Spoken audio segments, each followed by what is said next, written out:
Guest faculty management system यानी GFMS portal, जो कि बनाया तो गया है एमपी के अतिथि शिक्षकों की भर्ती प्रक्रिया को सरल और पारदर्शी बनाने के लिए, लेकिन ये पोर्टल अतिथि शिक्षकों की परेशानी बढ़ा रहा है और इस पोर्टल पर जो विसंगतियां हैं उनका खामियाजा एक बार फिर अतिथि शिक्षकों को भुगतना पड़ रहा है।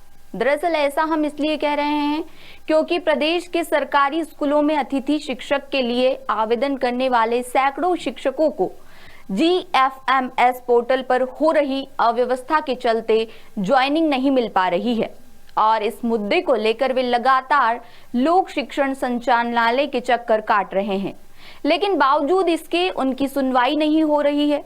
अतिथि शिक्षकों के मुताबिक अगर स्कूल में संबंधित विषय का पद खाली नहीं है तो पोर्टल पर वह कैसे दिखाया गया, इसमें किसकी गलती है? लोक शिक्षण संचालनालय की लापरवाही का खामियाजा सैकड़ों आवेदकों को भुगतना पड़ रहा है। ऐसे में इन अतिथि शिक्षकों का आरोप है कि वो तो बेरोजगार रह जाएंगे।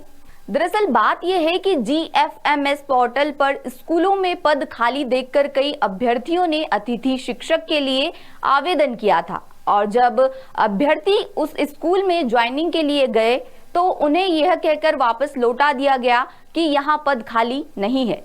अब ऐसी सिचुएशन में इन अभ्यर्थियों के पास कोई ऑप्शन नहीं बचा है क्योंकि आवेदन की समय सीमा के साथ ही ज्वाइनिंग की लास्ट डेट भी निकल चुकी है और अब ये फिर से प्रक्रिया शुरू करने की मांग कर रहे हैं।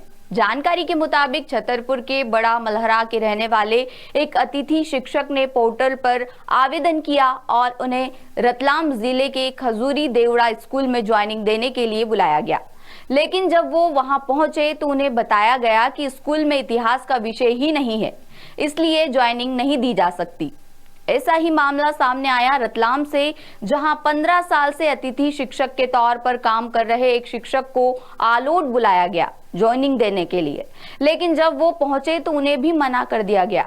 बता दें कि ये पहला मौका नहीं है जब अतिथि शिक्षकों की ज्वाइनिंग विवादों में रही हो। इसके पहले भी कई बार ऐसे मौके सामने आए जब इस पूरी प्रोसेस पर सवाल खड़े हुए, लेकिन लोक शिक्षण संचालनालय फिर भी सुधरने को तैयार नहीं है। अपडेट्स के लिए बने रहिए द सूत्र के साथ।